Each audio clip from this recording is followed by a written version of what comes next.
address. Welcome and go right ahead. Just want to express my gratitude for all you guys here and my appreciation for you taking the time out to spend your day here with some amazing athletes. And thank you. War Eagle, let's do it.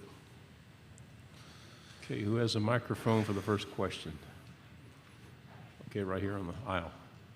Hey, Elijah. I just kind of wanted to ask, some of your former Vanderbilt teammates were in here this morning talking about the leadership that you brought to that program. I guess, how special is it, A, for you to be back here in Nashville, where you obviously played for so many years, and B, what do you think it was about your impact that you made at Auburn that made you a selection for this after you've only been on campus 6 or 7 months? It feels great to be back in Nashville, a place I've shared many experiences with a lot of people. But the best part about it is I'm here representing the Auburn family. And I think you talked about leadership, and what makes my leadership unique is my connectivity, my ability to be consistent every single day. And that shows up in how I play and how I interact with my teammates. Right side, second row. Daryl Dapprich, Locked on Auburn. Elijah, due to the craziness of the SEC schedule, I mean, you've heard that Auburn is one of the toughest places for opposing players to play. You have not played in Jordan-Hare Stadium because Vanderbilt hasn't played there in a long time. How much are you looking forward to getting in front of the orange and blue, the home crowd, and playing in that atmosphere? I'm so excited and blessed to have the opportunity to play in front of the Auburn faithful, and I'm excited to be able to represent them the best way I know how by making plays and be able to be in a stadium where the fans are for you, they're excited, and they love their football. So I'm very excited to experience that. Left side, fourth row. Elijah, Dan Peck, ESPN 106.7 in Auburn. What can you say about the other guys playing your position there, the Jack room at Auburn, and what you've gotten to see since you arrived on campus? The Jack position room is unique. We all have different skill sets. We all have different experience levels. We all have different things that we can bring to the table to elevate our defense and elevate the team in a lot of different ways. So I'm excited to put that on tape every single Saturday. And what was the second question you asked? Okay, great. Left side, third Ryan row. Hennessy, NBC 13 in Birmingham. Just want to ask, what was it about Hugh Freeze that sold you on Auburn? What kind of leadership has he brought to this team in the short time he's been here? I think it's three simple things. The first thing is the foundation of our relationship is based off faith, and that's a unique thing that not a lot of people have, and I think that allows us to have confidence in who we are as people and also confidence in leading a program, and it's something that he stays strong with. He's an amazing person of faith, and I'm excited about that. The second thing is the opportunity to lead, and the third thing is the opportunity to play. So those three things have been amazing, and he's held true to that. Left side, fourth row. Elijah, Jamal Kennedy, WSFA 12 Sports in Montgomery. Firstly, this Auburn defense, traditionally very tough, always stingy defense. How excited are you to be a part of that? And then secondly, playing that Jack position, an incoming freshman, Keldrick Falk. What have you seen from him? How has he jumped out to you in your eyes since you guys have been around the program? I'm so excited to be a part of the Auburn family and represent them here today, but also be able to experience and make plays a part of the defense. Like I talked about previously, the defensive back unit is amazing and they're talented. They're going to allow us to be better up front. And specifically talking about Keldrick Falk, the kid is special. He's a young guy who's going to be successful in college football and in life on and off the field. And I'm excited to continue to work with him, mentor him in the best way I know possible. And also he's going to be able to help the Auburn family, the Auburn University in the future, but most importantly now as well. Fourth row on the aisle.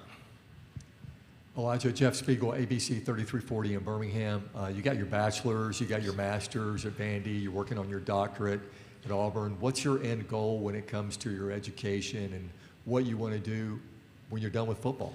I always laugh and I tell people all the time, it's like, I don't know if you ever know or seen Thanos. I want to get all the Infinity Stones I can in life, I want my family and the kids and everybody around me to understand that you can do anything you want in life. And the end goal is to continue to elevate who I am as a person, mentally, emotionally, physically, spiritually, in all facets of life, and continuing to work in the academic space, working on my doctorate. I want to be able to write 2 books. In the future, be a professor at university and continue to improve myself off the field. And on the field, I'll continue to become a better football player and let chips fall where they may. Second row. If you do become Thanos, can you not snap me? Just leave me. Talking about the offensive line, you guys had some transfers come in with you in this class. What did you see out of those guys as they kind of gelled throughout spring practice? And what do you think that group has done well so far opposite you on the line of scrimmage? Well, firstly, I want to give a shout out to our recruiting staff, Coach Freeze, and everybody in between who had a great hand in allowing our roster to elevate, specifically on the offensive line. I've seen great things and great improvement from the offensive line, particularly, thinking about January to now, or we sit in July. Coach Thornton's an amazing coach. All across the board, there are guys that have experience in different leagues, some guys that have experience in this league, and I'm excited for you guys to see what they can do on Saturdays. Fourth row, left side. Is there anyone on the team you've bonded with since arriving, anyone you've become particularly close with? Yeah, two guys I'm really close with, Donovan Kaufman and Malcolm Johnson Jr. Those guys I hang out with every single day. They actually have a podcast called Behind the Helmet that they, allow you guys to get an inside look on who we are as athletes behind the helmet. And those two guys I connect with every single day. I'm actually going to be featured on an episode here on Thursday as I do my back-to-school drive in Auburn to give back to the community. Front row. Chris Farble in KSOU 80 FM in Columbia. So you come over from Vanderbilt and you're in the portal and you have all these options. What made you choose Auburn? And on top of that, what's that game in Week 10 this year when you go back to Nashville? What's that going to mean to you personally? Well, firstly, what drew me to Auburn was who Coach Hugh Freeze is and how he connected with me on my visit, as well as the opportunity, again, to lead in the play. And most importantly, the tradition Auburn has and the fans that they have and the love that they have for their program. And I'm just excited to continue to represent them in the best way I know how. And I'm not really looking too forward to the game Week 10. I'm just looking forward to putting my best foot forward and making plays on the field for Auburn. We have two final questions, left side. Elijah, I talked to somebody on the beat. I'm not going to say who it was, but they talked to you earlier today and came away so impressed they think you're going to be president of the United States someday. Any political aspirations? No, I try not to get in politics. I'm more interested in people and elevating them to make our world a better place. Final question, back row. Finally, Elijah, what's more difficult, studying for your doctorate or the upcoming opposing offense for the week? Probably, I wouldn't say the upcoming opposing offense for the week, but getting a quarterback sack is more difficult. When I think studying for a PhD, there's nobody stopping me from studying and working on, getting better in the academic space, whereas when I'm rushing the passer, there's a person in front of me like, no, you're not going to do your job. So that's probably more difficult than studying and working on, my academics. Elijah, great job. Thank you very much. Thank you guys for having me. Stay War up. Eagle, as always.